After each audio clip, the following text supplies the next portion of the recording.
Hello and good evening. And today I'm going to be talking about what fat tissues have got to do with gaining weight. So we're going to talk about fat cells. We're going to talk about adipose tissue. We're going to talk about what are the different kind of fat cells, how they're deposited in the body, different problem areas which are there, and what are the kind of questions that we need to ask ourselves. So have you ever seen, any animal body shame himself or herself? At least I haven't. And it's not because, oh my God, there was something wrong or I put on weight or I lost weight.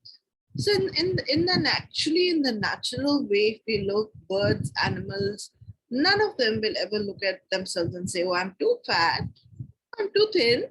They don't speak like this. Until unless we have a pet which we take to a vet, and the vet might say, oh, your animal is fat, you need to put the animal on a diet. And that's because probably we as humans have always looked at, being fat, or we haven't given, exercise enough to the animal. But animals in their natural habitat are absolutely comfortable and are not bothered about what kind of weight that they will have. Animal, in fact, feels good when they are successful in getting food. And after they have made their kill, and they have to make a kill to eat, they don't just get the food by the market and go and bring it home and overeat it. They have to run, they have to chase their meal, and then they have to get it. And there can be days on when they don't get food then to eat. So when they eat, they really eat, and when they're away from their if they don't get a feed for too long, then they could feel neglected, unwell, and they could become too thin, which could actually mean, oh my God, there is a possibility of a starvation and dying. And so we're looking at right now animals in their natural habitat. So let's look at what are the fat cells, what are the different kind of fats, and let me put this slide on slide zone. So what are the different kind of fats? The picture is shown right now here. There are three different kind of fats. That is the white fat, the brown fat, and the beige fat. So what is the white fat? They are not just different colors, but they are present, in different areas. So white fat is stored under the skin and around the organs like belly, arms, buttocks, and thighs. These fats are the body's way of storing energy for later use. So these are like the storehouses. Just like we have a bank where we put money, this is our bank areas where we can remove the energy, or we can utilize the energy because it's been stored and kept for us. Then you have the brown fat. The brown fat which is there is found in the babies, and the adults still have it in the neck and the shoulders, but brown fat is basically present in little babies. Then you have beige cells. Where are these beige cells present? The beige cells are somewhere in between the brown and the white fat cells. So what are the different kind of fats? The essential fats, subcutaneous fat, and visceral fat. And the picture over here shows again the fat cells very beautifully. Let's understand these three different kind of fats. What are essential fats, what are subcutaneous fats, and what are visceral fats? So subcutaneous, okay, let's go to the essential fats first. The essential fats are the fats, as the name suggests, they are important and very vital for healthy living. So obviously they will be present around organs, which are very important. Like we all know that if our brain marrow, nerves, and our organs in the body are very, how important they are. So this essential fat is present around in the brain, bone marrow. In fact, they say that our brain is made up of fat. So it's really important that when you're studying, you're educating yourself, if you're if you take away the fat from from a child who is growing, it might impact the brain activity, bone, and it might the child may be actually more intelligent if you're You need to feed your brain the fat and need to feed the brain that fat that is required by it. So brain, bone marrow, nerves, membranes that protect our organs are all coming here. What's a function? The biggest function is hormone regulation. Can you imagine it's also impacting and controlling our fertility, vitamin absorption, and body temperature regulation? Now, if the body feels, if your body cannot sustain the right amount of fat, then your body isn't going to allow you to reproduce, because if you can't take care of yourself, how will you take care of your offspring? And when two are inside, when if there's a baby and the child and the mother, the body will always want to save your body. So the body will not allow the fertility to happen or will control your fertility. Then you have a subcutaneous fat, which if you see in this picture, and let me get over here the spotlight. These are the areas where we have, yes, you can see it, but let me put it in another color. These are fat cells. Yes, these are the fat cells which are present right under the skin area. If this is the skin area, right under the skin area, you have these fat cells. And these fat cells, which are right under the skin area, is like how she is pinching herself. These are combination of brown, beige, and white cells. And what's their function? The function is to have hormone levels and to create the balance between the hormone levels and to have sensitivity. Now, if there is subcutaneous fat is not in the healthy amount and is too much, then this will bring about the imbalance of the hormone levels. And as we said before, it's a combination of brown, beige, and white cells.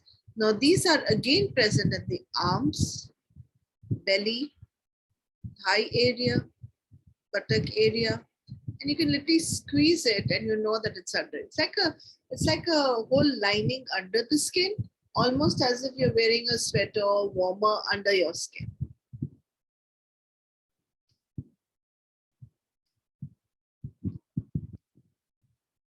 If you see over here the visceral fat, and I again go back so it becomes easier with the visceral fat, and I remember a time when I was putting on weight, and the other day when I was, you can see this is all visceral fat. It feels ugly. It feels not okay. And if you look at this gentleman, all his tummy, he really looks as if he's big and he has the stomach, which is unhealthy.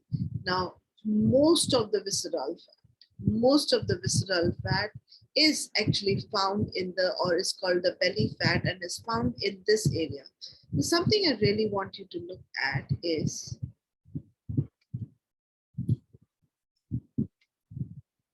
in this area is the area where we will have all our digestive organs as well as intestine. So it is surrounding the liver.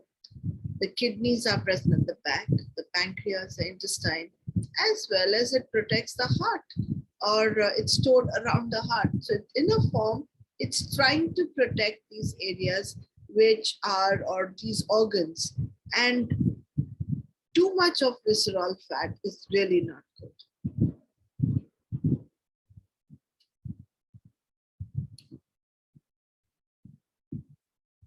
Just a minute.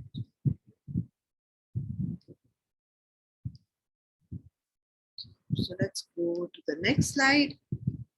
This is how the fatty tissue looks. And, it's about a person who's feeling unattractive, just like this picture. You want to hide away. You don't want to meet people because you feel that you're too fat or too thin. And alongside your self-esteem is really the days that you're feeling good and brilliant about yourself. You say, oh, I'm really doing well today. And there are days when you feel really low, lost. Comparison is such a part of today's life where we're constantly comparing organizations, we are comparing cities, countries, we are comparing ourselves, and self comparison or comparison by other people both can create a lot of flux in and conflict within ourselves. Sometimes we can also use our fatty tissue as a protective layer around our body. And how's that used? Some of us can have this conflict going on where we feel, oh my God, if I'm attractive, then people will take advantage of me. And I don't think anybody likes being taken advantage of or being abused or assaulted sexually. So some of us really create this like a protective layer around ourselves where we are protecting ourselves in an, and we're protecting ourselves from any harm to happen to ourselves. So let's understand this, that when we are feeling small, when someone compares you, someone makes you feel unattractive. Culturally, maybe you are feeling not fitted in, and you're feeling too fat or too small, and you're really feeling like your self-esteem is really, really sad. This is the time when the cell will really shrink. And then when you're off stress and you're feeling good about yourself, the cell expands and there is a swelling that happens. There's a restoration of adipose tissue. And in the first stage, in the stress, is a breakdown of adipose tissue. So all I've done is shown the same picture in really tiny and then picture really big. What I'm trying to say over here is, let's do this as an experiment. If the fat cells are like in this class, like this is the chia seeds I've taken just to show that if chia seeds were telling me that this is, fat cells in my body, and these which are there, each one of them, let's say, becomes huge and big. And when they become huge and big, they will swell up in size. And that swelling is what we are talking about, which can then, make that same cell, which was really tiny, which was really maybe even microscopic in nature, now look like as big as a lead, pencil lead, like the end of the pencil or the pen. So it can become this big from something being really shrunk, small, microscopic, to each cell becoming the size of this nib or the size of this point. Okay, I think you've got what I'm trying to say. The absence of flaw in beauty is itself a flaw. So Havelock Ellis says this, and invariably what we are feeling is constantly we are shrinking ourselves and we're expanding us. There are things in our life which are making us feel really small. There are things in our life that are happening that are making us feel really big. So let's say somebody is coming and saying, hey, you're not attractive. Look at your color. Look at you. Oh my God, you're so fat. And you feel really small. This is the time when your cell is becoming shrinking in size. Then you meet your friends, you're really comfortable around them. They don't give a damn what size you are. They give you love, and suddenly you become big. And as you swell in your personality, as you swell in your thoughts, the cell is also swelling. And then this is happening like 15 times a day, 20 times a day. And some people they're constantly asking themselves like, mirror, mirror on the wall, tell me whether I am the fairest of all. And so Pharisee use the word, am I the thinnest of all?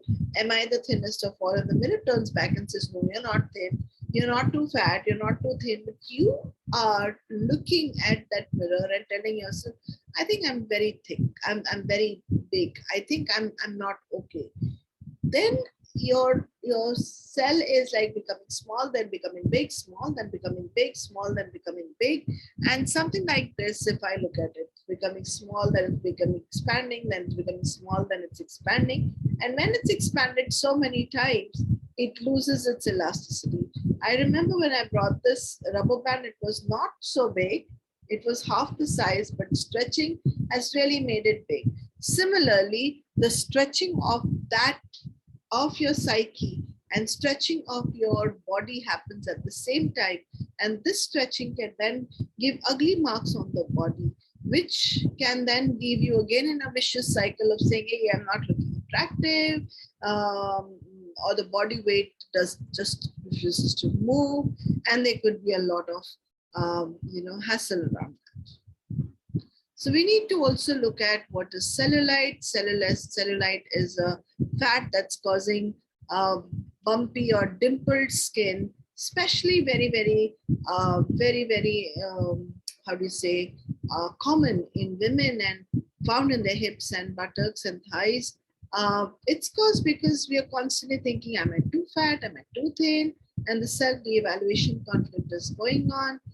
This is also called the orange peel syndrome, and it's also called the cheesy skin, that cottage cheese skin that we have.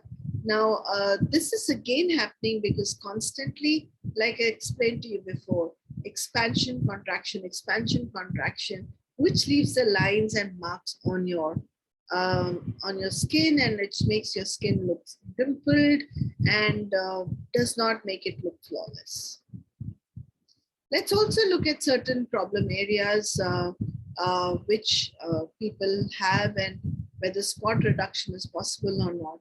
Spot reduction really is not possible, but what is possible for us to understand the conflicts around the fat accumulating areas and why they're accumulating the fat around that area. So the thighs, when there's too much of fat around the thighs, there is a desire to protect one's femininity, issues with one's mother. And inevitably you find mother having heavy thighs and the daughter having heavy thighs, and it running in the family. Again, there can be accumulation of fat around the hip area. Again, it could be something that runs in the family. Desire to protect one's sexuality, issues around sex. What we really need to get is that the thigh and the buttock area is the area which is, of the hip area is the one which is very important area during the sexual activity, and also a very important area during the childbirth. So this is directly connected with one's sexuality and issues around the sex. When we're looking at accumulation of fat around our belly, this is the area which was protecting our child inside the uterus. So literally when we are swelling, it's almost like the fullness is there to protect someone who's like a child in our life. So check out who's someone that you're trying to protect. And it's like a pseudo pregnancy that the dogs have. It's something like that you're literally keeping the baby inside and you're protecting someone inside. Is it you that you're protecting? Or is it that you have someone in your life that you're protecting? Again, have a look at the family shape of, how are the other members of the family? Is it unusually happening to you, or is it happening to all the members of the family? When certain people have got a lot of weight around this area and this area, which is the shoulder area, and we all know that the shoulder area and the arms are all about carrying a lot of luggage or weight. Children wear their heavy sacks over there, so we know that this is about carrying a lot of load, lot of responsibility, trying to be strong. And we've also found that issues around the father are connected to this area. So people, when they have a lot of fat accumulation around their breasts, this is also, the breast is the area which is all about nurturing, and it's all about taking care and feeding someone. So have a look, is it that you're trying to nurture yourself, trying to nurture someone else?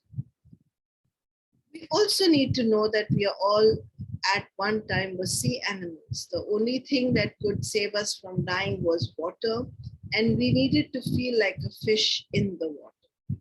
Now, if we already have a self-devaluation conflict going on, along with that, we have a second conflict going on, where we feel not like a fish around the water, of which I've already explained in the second video a lot more in detail.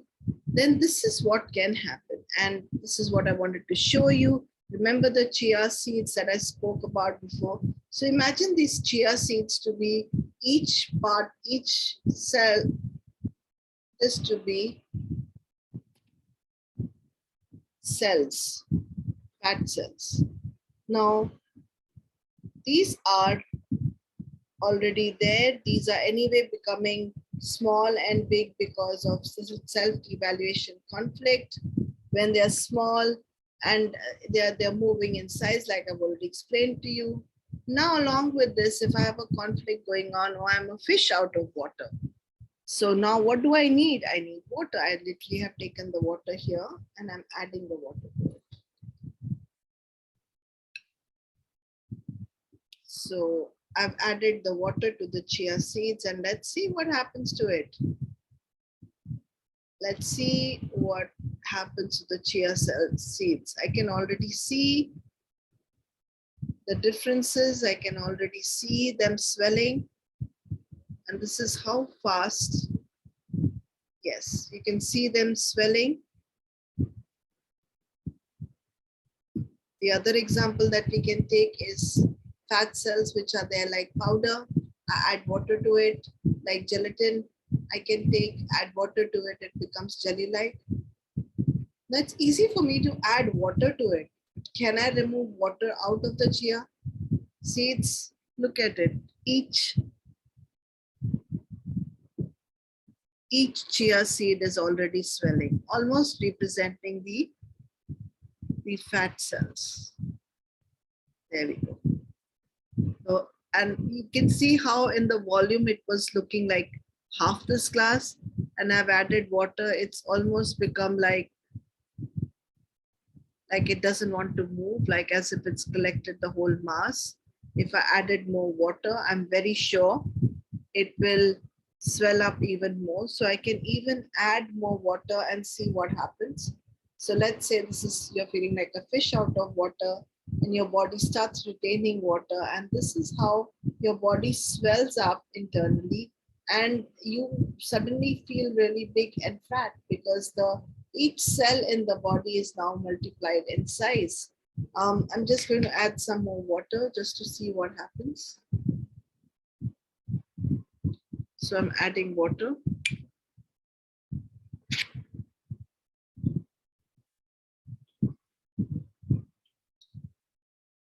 And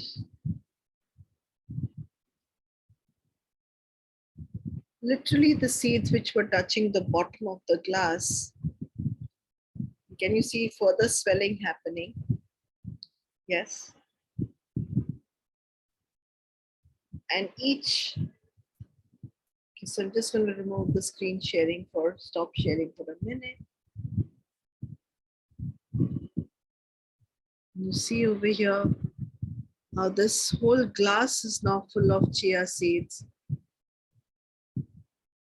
And each one has swollen up, almost how your fat cells will swell up in your body. So let's go back to the slides. And this is how even jelly is created, and it becomes like a thick mass and it's impossible to, so we cannot really, how do you say, the fat cells don't ever vanish. The fat cells are always there in the body. The fat cells can actually shrink in size or they can swell in size. And once they're swollen, to kind of put them back into the shrunken stage, really you need to work on it. And this is not just impacting you being fat, but it's impacting your reproductive system. It's impacting how your fertility will be. And it impacts the hormonal status of your body. So the questions that you need to ask over here is, why do you feel that you're not beautiful, attractive, smart, whatever other adjectives that you've added to yourself? Were you ever body shaped? That's very, very important by anybody, like maybe your parents, maybe grandparents. You know, I remember so many times that with my daughter when she was growing up, and because she was quite plump, we would use pet name like Motu. Reality is that when we're using these pet names, they can leave a scar. It is a form of body shaming, and it may not be a cute name when the child grows up. And but they have to stick with that name, and that can be extremely shameful, embarrassing for the child. Very, very important to see how is the family lineage. Is the mother, has the mother felt attractive? Has her mother felt attractive and beautiful? Grandmother felt beautiful. So we really need to look at it. If there is a family issue going on, we need to heal that family issue by open discussions, meditation. Maybe you can use family constellations, family constellations to kind of work on it. What is your attitude when you're eating food? I know of so many people who sit on the table and they're constantly measuring what they're eating or not eating. They're constantly worried about what they put in their mouth is going to make them big, become big, and in turn make them look unattractive and ugly. Do you feel the sense of guilt and shame when you cannot stop yourself from eating? Is it possible that you gain advantages by being overweight, like I explained to you before about the protective armor that we were talking about, like being left alone by men, not seen as a rival, not the protective shield so that nobody can come too close to you? Which role does the body play at all, uh, and what is the relation and meaning to your life? So you need to really get it that beautiful and attractive um, doesn't just come from being you know big or small. There are so many other aspects of being beautiful and attractive, but that's not how we feel. So just wanted to say thank you and for listening to me, and thank you for allowing me to share. Thank you. Uh, Keep connecting. I will be bringing in another video for you. This is the video number 3, and after this there will be another one to let us know more about what are the factors that are impacting our um,